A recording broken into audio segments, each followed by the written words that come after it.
Genep tarjamahan otomatis nyaeta ngagunakeun alat pikeun mindahkeun bahasa hiji naskah tina bahasa sumber kana bahasa sasaran. Ku cara ieu pagawean narjamahkeun teh jadi leuwih enteng.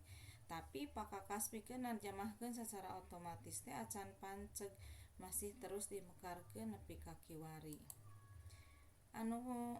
Salian ti jenis-jenis ayeuna urang diajar ngeunaan hal-hal anu kudu diperhatikeun dina narjamahkeun.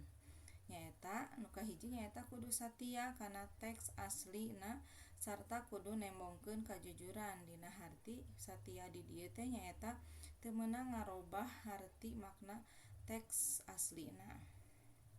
Nu kadua nyaeta perhatikeun kalawan darias sumanget jeung suasana dina karangan aslina.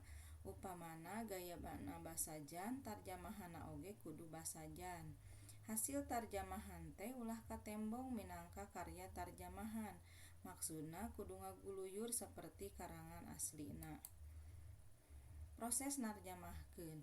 Proses narjamahkeun di dieu teh kawilang proses anu kompleks anu di jerona ngawengku runtuyan kagiatan marupa mariksa, mindahkeun jeung ngawangun deui teks hasilna skalawan merenah. Sakitu anu kapihatur kanggo dinten ayeuna. Hatur nuhun kana perhatosanana. Wassalamualaikum warahmatullahi wabarakatuh.